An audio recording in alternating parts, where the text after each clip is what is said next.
Assalamualaikum warahmatullahi wabarakatuh.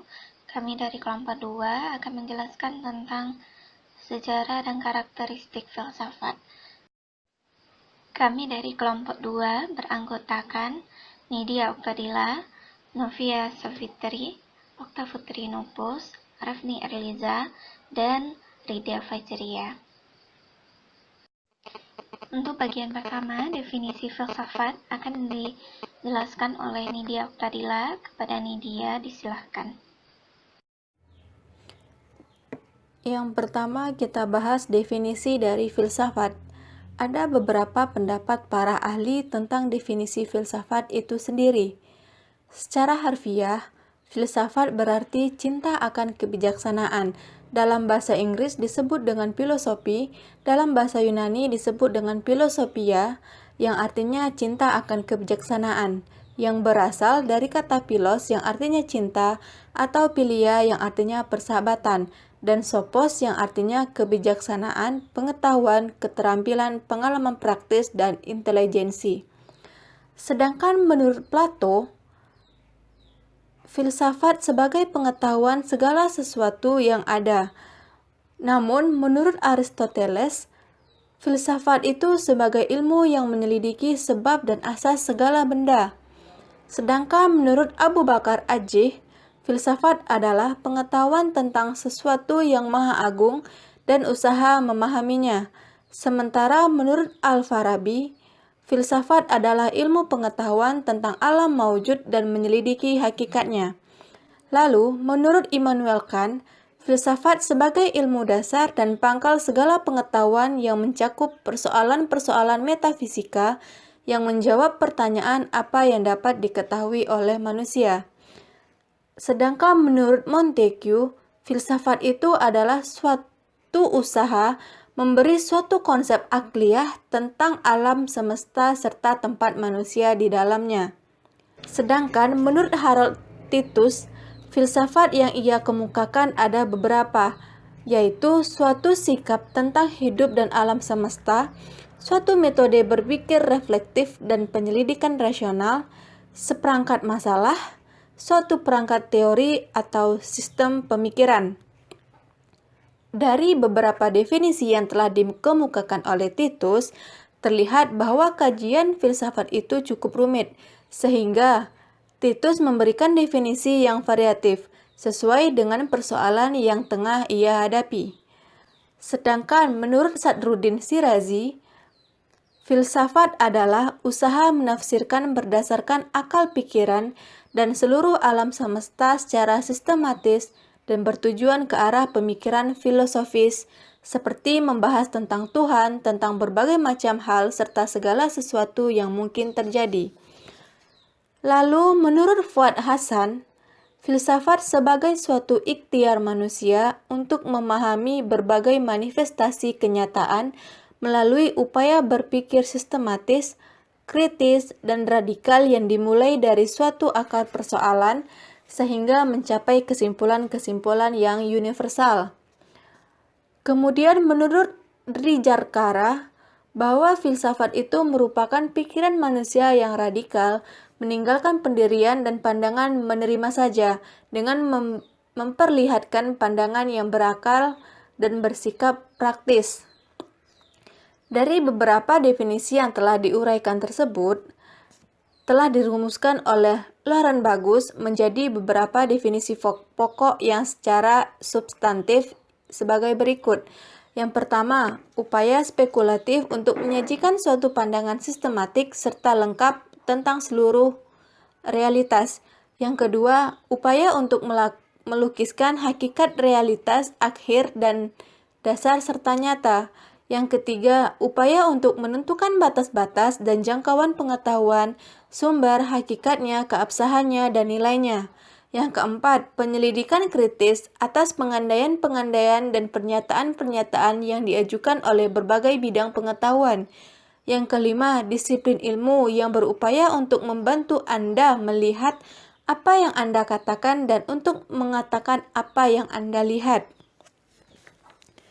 Dari beberapa definisi yang telah disampaikan di atas, dapat ditegaskan bahwa filsafat itu membahas secara radikal apa yang tidak dapat diselesaikan oleh ilmu pengetahuan biasa yang merupakan hasil daya upaya manusia dengan akal budinya untuk memahami secara radikal, integral, sistematis tentang hakikat Tuhan, alam semesta, dan manusia itu sendiri.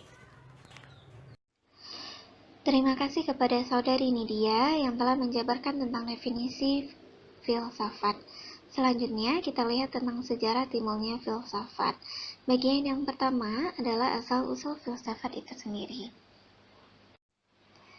Terdapat 3 hal yang mendorong manusia untuk berfilsafat, antara lain didorong oleh rasa keheranan, kesangsian, dan kesadaran akan keterbatasan.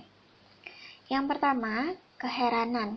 Sejumlah filsuf menunjukkan rasa heran, misalnya Plato yang menyatakan, maka kita melakukan pengamatan pada bintang-bintang, matahari, dan langit. Yang kedua, Immanuel Kant yang pada batu nisan di kuburannya tertulis, Colum stellatum suprami lex moralis incrami. Kedua gejala yang paling mengherankan menurut Kant adalah langit berbintang-bintang di atasnya dan hukum moral dalam hatinya. Kedua, kesangsian filsuf-filsuf lain seperti Augustinus dan Descartes menunjukkan kesangsian sebagai sumber utama pemikiran. Sikap ini disebut sikap skeptis, yang berguna untuk suatu titik pangkal yang berfungsi sebagai dasar untuk semua ilmu pengetahuan lebih lanjut. Yang ketiga, kesadaran akan keterbatasan. Filsuf-filsuf lain mengatakan bahwa manusia mulai berfilsafat jika ia menyadari betapa kecil dan lemahnya dia dibandingkan dengan alam semesta di sekelilingnya. Ketiga jenis abstraksi tersebut, sebagaimana dibedakan oleh Aristoteles, masih tetap berguna untuk menerangkan hubungan antara filsafat dan ilmu pengetahuan. Filsafat datang sebelum dan sesudah ilmu pengetahuan. Sebelum dalam pengertian bahwa semua ilmu khusus telah mulai sebagai bagian dari filsafat yang kemudian menjadi dewasa. Sedangkan filsafat datang sesudahnya dalam pengertian bahwa semua ilmu menghadapi pertanyaan-pertanyaan yang mengatasi batas-batas spesialisasi mereka. Muhammad Adib menjelaskan bahwa dalam sejarah filsafat biasa dibedakan menjadi 3 area besar, yakni filsafat India, filsafat Cina, dan filsafat Barat. Yang pertama, filsafat India. Cara berpikir India diuraikan dengan baik oleh filsuf dan sastrawan Rabindranath Tagore. Menurut Tagore, filsafat India berpangkal pada keyakinan bahwa terdapat kesatuan fundamental antara manusia dan alam, harmoni secara individu dan kosmos. Filsafat India dapat dipilah dalam 5 periode besar. Yang pertama zaman Weda, yang kedua zaman skeptisme, yang ketiga zaman Puranis, yang keempat zaman Muslim, dan yang kelima adalah zaman modern. Yang kedua, filsafat Cina. Tema pokok dari filsafat dan kebudayaan Cina adalah perikemanusiaan. Pemikiran Cina yang lebih antroposentris dari filsafat India dan filsafat Barat. Filsafat Cina juga lebih pragmatis. Selalu diajarkan bagaimana manusia harus bertindak supaya keseimbangan antara surga dan dunia tercapai. Filsafat Cina dibagi menjadi 4 periode. Yang pertama zaman klasik, yang kedua zaman Neo-Taoisme, yang ketiga zaman Neo-Konfusianisme, dan yang keempat adalah zaman modern. Ketiga, filsafat Barat. Dalam sejarah filsafat Barat dibedakan menjadi 4 periode. Yang pertama zaman kuno, yang kedua zaman praktistik dan skolastik, yang ketiga zaman modern, dan yang keempat adalah zaman sekarang. Salah satu yang menonjol dari ketiga filsafat ini adalah hidup intelektual menjadi dewasa, yaitu dengan melepaskan diri dari corak berpikir mistis yang terlihat dari seni dan berbagai ilmu yang lahir sejak zaman Renaissance yang mempunyai kenyataan manusiawi sebagai objeknya, ekonomi, sosiologi, psikologi, dan seterusnya. Semua ini telah menghasilkan ilmu pengetahuan yang luas tentang manusia. Selanjutnya, perkembangan filsafat akan dijelaskan oleh Saudari Riza. Kepada Saudari Riza, disilahkan. Baiklah, saya Refni Eliza akan melanjutkan materi kami, yaitu tentang perkembangan filsafat. Perkembangan filsafat yang pertama yaitu adalah pemikiran filsafat mazhab Milesian. Pada masa ini disebut dengan filsafat alam. Filsafat alam itu disebabkan karena munculnya banyak ahli pikir alam yang arah dan perhatian pemikirannya lebih cenderung pada apa yang diamati di sekitarnya. Adapun tokoh-tokoh filsuf pada masa Yunani kuno antara lain, yang pertama itu adalah Thales. Sebagai orang Miletus, Thales digelari sebagai bapak filsafat, dikarenakan ia adalah orang yang mula-mula berfilsafat. Gelar ini diberikan karena ia mengajukan pertanyaan yang sangat mendasar, yaitu apa sebenarnya bahan alam semesta ini. Kemudian Thales menjawab, air sebagai asal alam semesta, dan menurutnya bumi ini terapung di atas air. Yang kedua adalah Anaximander.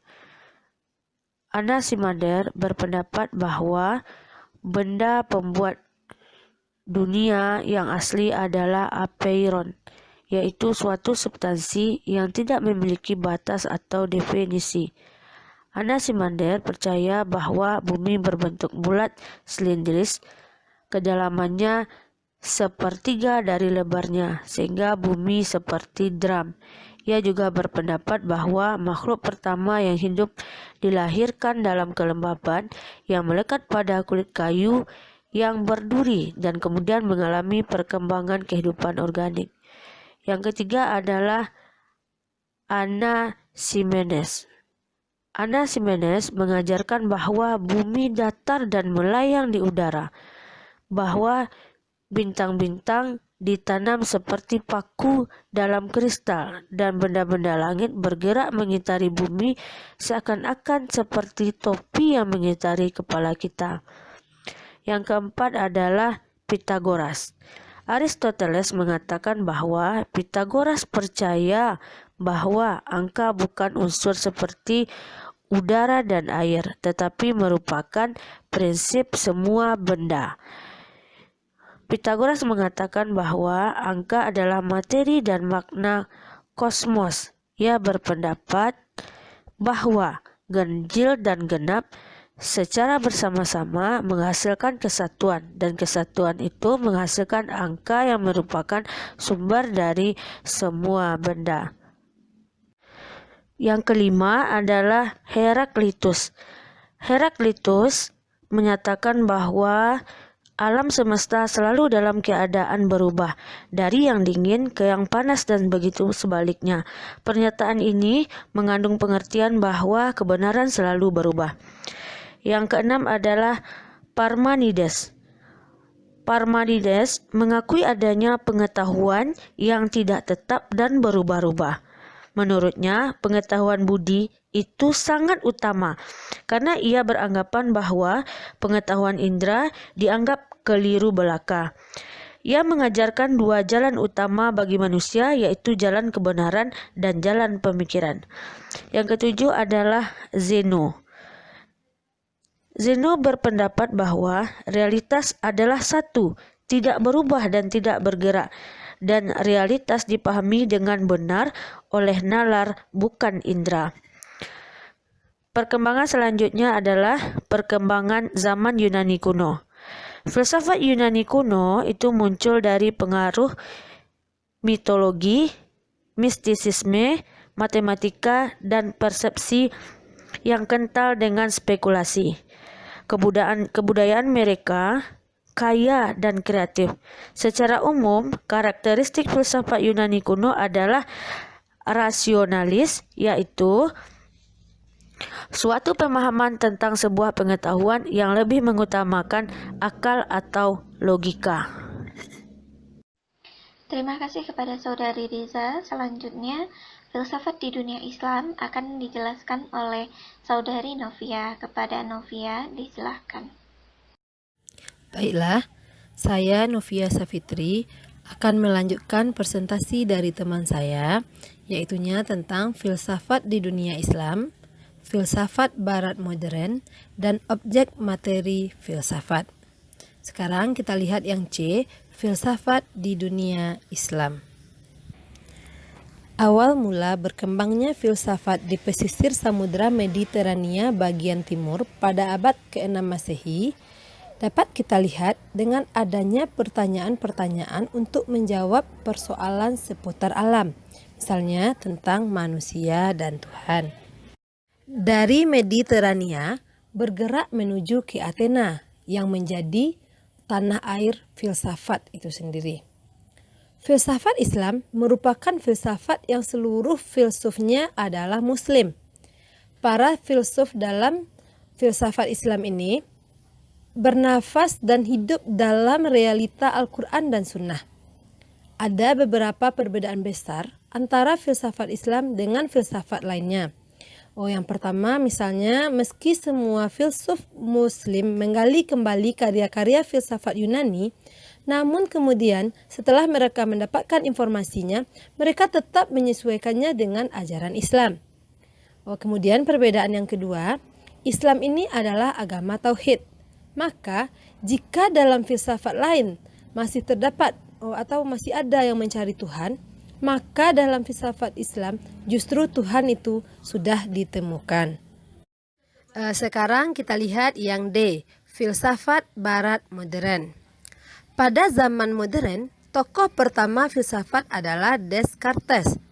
Filsafat rasionalisme pada zaman modern tumbuh pesat sebagai reaksi terhadap dominasi gereja pada abad pertengahan Kristen di Barat. Keistimewaan Descartes adalah keberaniannya melepaskan diri dari kerangkeng yang mengurung para filsuf pada abad pertengahan. Corak utama pada filsafat modern adalah dianutnya kembali rasionalisme seperti pada masa Yunani kuno dan gerakan pemikiran Descartes yang disebut dengan bercorak Renaissance. Descartes ini hadir untuk menanamkan dasar filsafat yang baru, yaitunya akal. Tahap-tahap pemikiran Descartes untuk mencari kebenaran sejati awalnya dimulai dengan langkah-langkah yang menurutnya polos dan jernih. Kemudian ia meneliti sejumlah besar pendapat-pendapat yang keliru menurutnya, yang umumnya sudah disepakati oleh orang. Ia mulai dengan cara meragukan apa saja, misalnya ia meragukan kepercayaan, ia meragukan pendapat yang sudah berlaku. Kemudian ia juga meragukan eksistensi alam di luar dunia, bahkan meragukan eksistensinya sendiri. Metode yang digunakan Descartes yaitu aku berpikir, karena itu aku ada, atau sering juga disebut dengan katigo ergo sum. Dari metode ini, Descartes membuat penerapan secara konkret. Secara teratur, Descartes menerapkannya untuk membedakan dengan jelas antara jiwa dan badan, dan adanya Tuhan. Descartes menjelaskan konsepnya tentang jiwa dan badan atau pemikiran dan materi.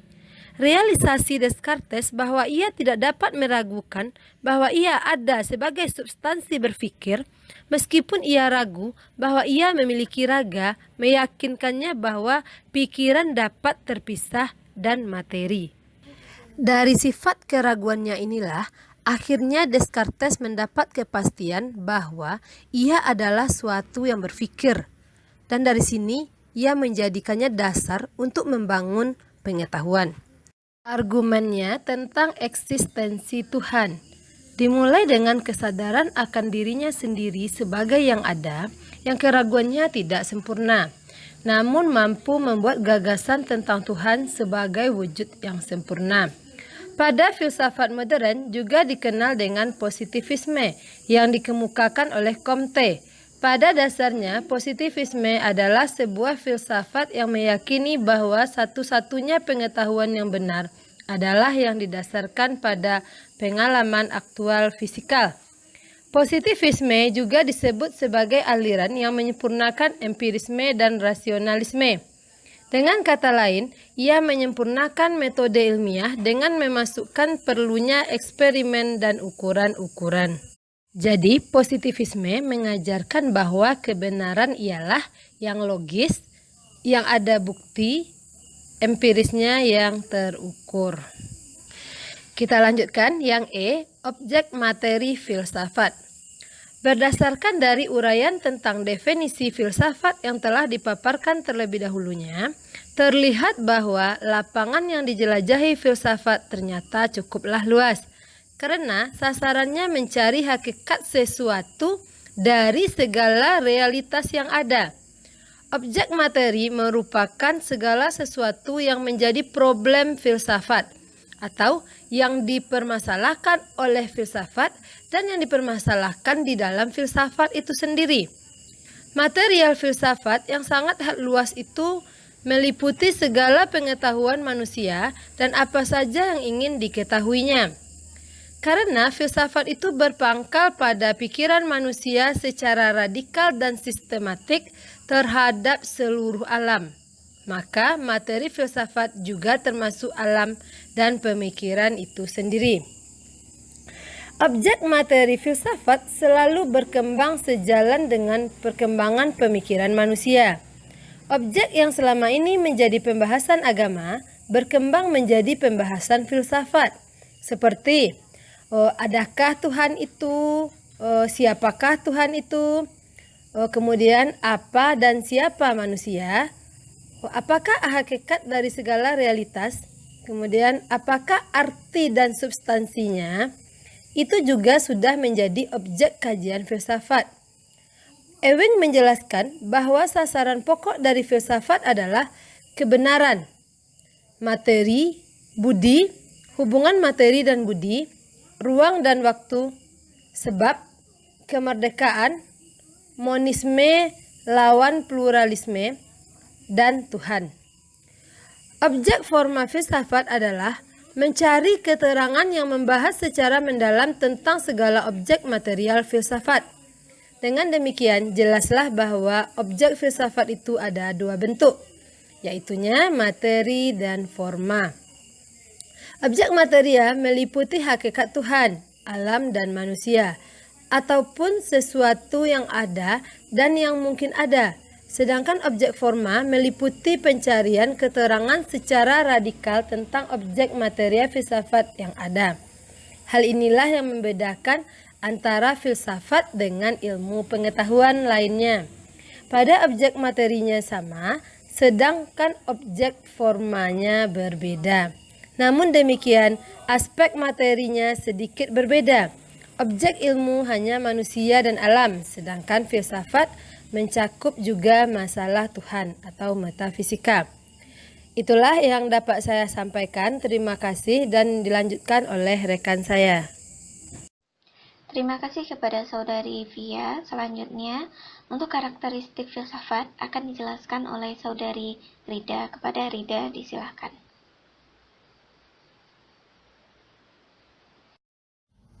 Baiklah, selanjutnya kita akan membahas tentang karakteristik filsafat.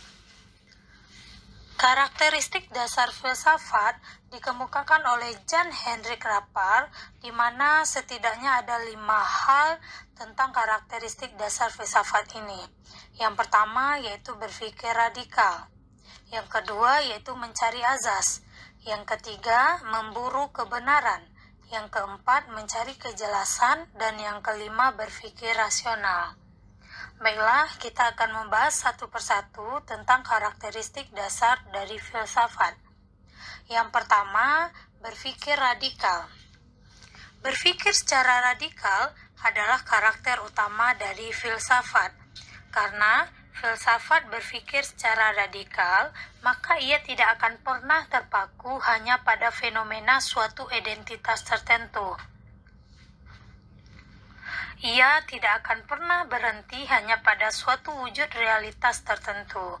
Maka dari itu, berpikir radikal yaitu berpikir secara mendalam untuk mencapai akar persoalan yang dipermasalahkan. Yang kedua yaitu mencari azas.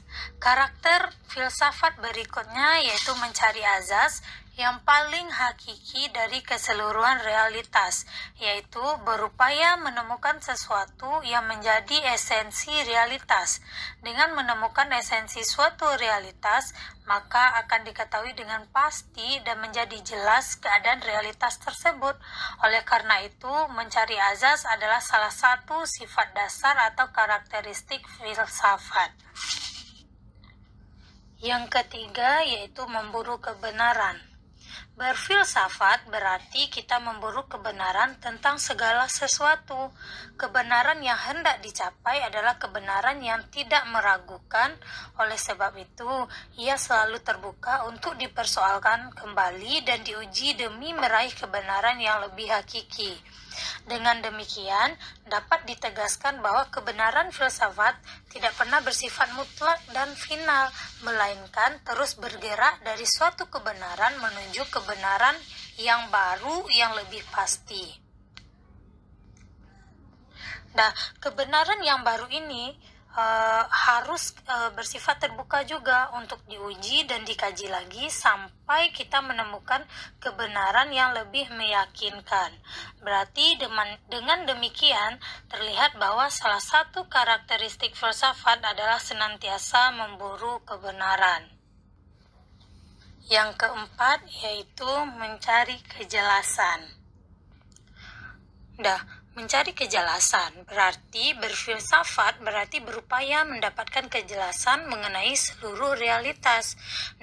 Di mana ciri khas penelitian filsafat ialah adanya usaha keras demi meraih kejelasan intelektual. Berarti mengejar kejelasan berarti harus berjuang dengan gigih untuk mengeliminasi segala sesuatu yang tidak jelas, yang kabur dan yang gelap, bahkan juga yang serba rahasia dan berupa teka-teki. Berarti berfilsafat berarti berupaya mendapatkan kejelasan mengenai seluruh realitas tersebut. Yang kelima yaitu berpikir rasional. Pada tahap berpikir rasional ini, karakteristik dari dasar dari filsafat, tadi kan sudah ada secara radikal, mencari azas, memburu kebenaran, dan juga mencari kejelasan. Dari yang empat itu tidak mungkin dapat berhasil dengan baik tanpa berpikir secara rasional, karena berpikir secara rasional ini adalah berpikir logis, sistematis dan juga kritis. Berpikir logis itu bukan hanya sekedar menggapai pengertian-pengertian yang dapat diterima oleh akal sehat saja, melainkan agar sanggup menarik kesimpulan dan mengambil keputusan yang tepat dan benar dari premis-premis yang kita gunakan. Berpikir logis juga menuntut pemikiran yang sistematis, di mana rangkaian pemikiran yang berhubungan satu sama lain atau saling berkaitan secara logis. Demikianlah penyampaian dari kelompok kami. Atas perhatiannya kami ucapkan terima kasih. Kami sudahi. Assalamualaikum warahmatullahi wabarakatuh.